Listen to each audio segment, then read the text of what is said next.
Well, hello, my YouTube friend. I am extremely pleased to present you my latest acquisition from Master Don HANSON, the mother of pearl Scary TAC. I really hope that I'm not gonna mess this video up with my usual rants, because my purpose is for you to really appreciate the extreme artistry and craft involved in that masterpiece. I always consider that we use too lightly the words genius, artist, but for Don HANSON, I honestly think that it's just the accurate description. He is a true artist, a real craftsman, a fantastic guy. Man, I couldn't be happier and humbled that he allowed me to get that knife in my collection. So a little word about Don HANSON for those of you who don't know him. He's been making knives for decades. I think he started in the early 80s. Making, fixed blade first. He was in a business of, in Florida, I think. He was doing like deep sea fishing, something like that. Hence the sunfish here, that is a design made by his wife. And he made knife, for fisher knives, hunting knives, starting with blade knives, fixed blades. Then he evolved to slip joints and folders of a lot of kind, automatic, all kinds of knives you can imagine. And most importantly, he's an ABS mastersmith, meaning that he's doing the forge for everything. The Damascus that he started in the 90s, if I remember correctly. But also all his Damascus. Every time you're going to have a Damascus on his knives, it's going to be made by him, forged by him. And also his Hamon, this W2 Hamon, he's doing the forge on this one. So, most of the time, it's really, really hard to be perfect at every level of the knife. Of the knife construction, I would say. Either you're a good maker, or you're a good mastersmith, but it's really, really hard to be excellent at everything, and definitely Don is brilliant at everything, and we're going to review that. So, first thing first, let's start with the handle. This is the first of his Scary TAC.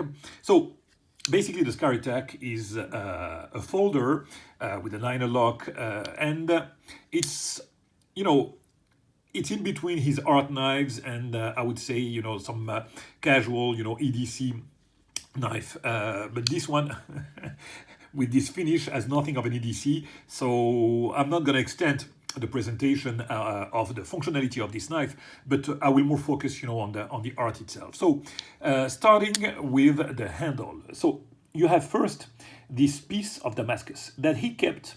He forged it, he told me, over 10 years ago, and he stayed, in his shelf. Now, check the detail on this one. It's crazy. You have a lot of things, I found it to be like some animals inside. So you have some skulls here. Look at that. It looks like a fish here. A skull here too. Then if you look at this one, it looks like some livestock, I don't know, a bull or something like that. Check that. Incredible. A skull again here. Some things that look like flowers. Look at that. It's a fish. It's mesmerizing. Mesmerizing. When you look at the detail of it, it's incredible. Also on the thumb disc, look at that. You have that thing. It looks like a fish. That is a kind of tree. I don't know. The little skull here. The cut of the thumb disc is insane. On the other side, look at that. You still have this bull here. Or at least, it looks like a bull. Maybe you see a different thing, but look at that. A small fish here. Look at that. What is that? A kind of, I don't know how you call that, this little animal that eats, the mosquitoes For the life of me, I can't remember the name of this animal. This is a zoo. You have fish, you have bulls, you have whatever the name of this animal is. It's insane. And he's doing the, oh, another fish here. Absolutely phenomenal. Absolutely adore that Damascus. Absolutely insane. So then again, you have this mother of pearl scales, which are, like I said, the first time he does a mother of pearl. Most of the time you're going to have some mammoth or stuff like that, but this is the first one with mother of pearl, and I am absolutely pleased to have that. The piece of mother of pearl, check that. The reflection of colors that you have with the pinks, some greens. It is, look at the greens here and the pink. Mesmerizing, mesmerizing. Now, the junctions are absolutely perfect, perfect. And you have an extreme contouring also on those scales, which is kind of really difficult to do with the mother of pearl. As you know, it's a very sensitive material. It can chip dramatically. So, you know, that contouring that he does is just insane, beautiful. And check the line that you have here. This is the artistic part. I mean, one curve here, 2, 3, 4, 5, 6, one big one, and 7 here. Ah, man, it's insane. Again, I'm disregard the functionality. This is another way to express your art when you do those, you know, those contouring all over the place, and it's just beautifully, beautifully executed, beautifully done on both sides. Absolutely adore it. Now check the backspacer. This is just insane. You have a long backspacer with the same Damascus, which of course you don't see the pattern.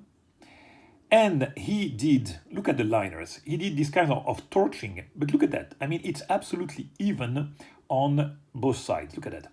Right and left is even. You have the exact same pattern everywhere. Check that. How difficult can that be? You know, to have both liner torched exactly the same. Look at that. The little round here, the blue here. Everything is just perfectly even. And believe me, my friend, you have absolutely no gap whatsoever between all those junctions, between the mother of pearl here, the liner here, the backspacer, and the same on the other side. Absolutely insane, insane.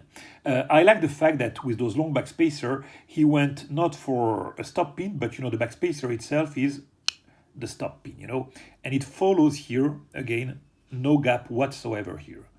Absolutely beautifully, beautifully done. And check this line. Oh man, it's just mesmerizing.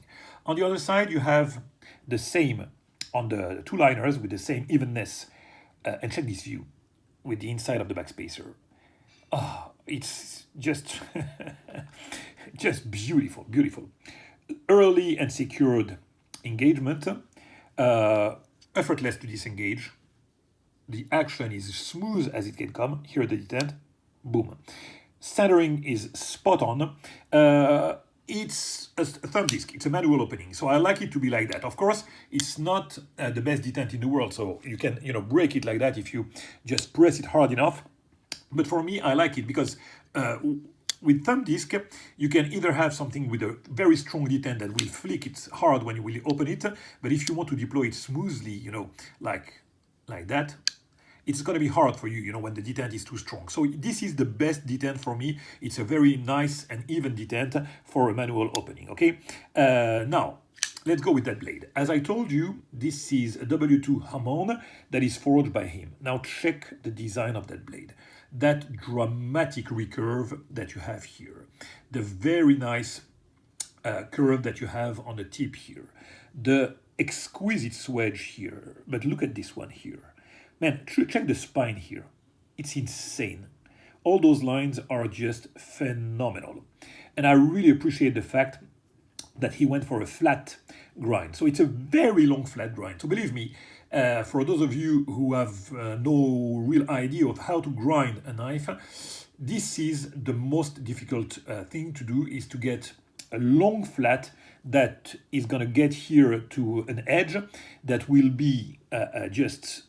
I mean, it cuts like hell, And to have that, it's way more difficult than using, a hollow grind. On a long and wide blade like that, it's very, very hard to get a flat, and it's done perfectly well with no bump whatsoever. Now check the beauty of that hammer. Oh man, it's just insane. You have some reflections here. I was going to say on the flat side, but mostly it's just a big flat side here. Just insane, insane, insane. You know what? It's 10 minutes. I'm not even sure that I will get to my usual 15 minutes because the only thing you should do is to just appreciate the images. Try to not focus too much on my ramblings, but just look at that beauty. I mean, it's poetry. Really, really poetry. Now, if you want to consider it as a knife, it will be a knife, of course. You look at that. You can really, you have no hot spot when you have it. Your two fingers will go here, the medius will go here, and the index will, the little the pinky will go here. So it's very nice grab that you have. I mean, if you consider all those lines, you might think that there will be some hot spot, but not at all. Look at that. Two here, one here, one here. Perfect reach. And you can even have a front grip here with the choil that you have here. And I really like that. I've talked about that in a lot of videos. A lot of makers should do that. When you do a big choil on the blade, it will spoil a lot of the blade length on the edge, But if you do half a choil on the blade and half a choil here like that on the handle, it will give you a very nice choil, and you won't spoil too much of the blade length, or you won't have also something not looking good on a frame. So this looks perfectly well, and it's a beautiful choil that you can definitely use for front grip. Then you have your two fingers here, and the pinky will go here. So for small cutting task, with the thumb laying here on the kind of guard. Not the guard, a ramp that you have here. Believe me, this is something that you definitely can use as an EDC. But again, I will never even consider using that. But a knife has to be a lot of things. It has to, even though it's an art piece, I absolutely appreciate when makers do whatever it takes to keep it as a tool, which it is. It's the first tool of humanity. I've talked about that a lot of times. So the functionality is also something good. Disregard the fact that it's a dressy knife. This is definitely something. Make it, another scale, and this is something that you will definitely be able to use. And it's not as big. This one is a kind of hybrid between the mini that... spoiler alert. He will release the mini version of the... of those knives, the Scary TAC, very soon. So this one is not the big version. It's not the mini, but it's a thinner one. It's slimmed and... Oh man, that's the perfect sizing for me. Perfect sizing. So it doesn't have a clip, nothing. But again, I have to say that, again, this is to me a pure piece of art. So is there anything that could be better than that on this knife? I don't know. I think not. Really, maybe the pivot could be a custom pivot. But maybe it could be also hidden hardware. But, it's just because, as usual, I'm Frenchy and I need to to find some, not even flaws, but something to say that won't be, like too positive. But this knife is, to me, I'll be buried with that knife for sure. I don't see myself parting with something like that because it's too much. It's over the top, really. And I can only for those of you who like custom knives, I can only suggest to check Don's work and try to get a knife from him. The versatility of what he does is insane. Like I told you, he's doing perfect. Oh man, next time I will have a slip joint for him. He does absolutely phenomenal slip joints, automatic too. This is my first and probably not my last. Thank you so much, Don, if you watch this video. I couldn't be happier with that knife, and I'm pleased to be able to host it now in my collection. And with that being said, my friend, I will leave it at that and catch you very soon for another video. It was a pleasure to record that one. Bye-bye.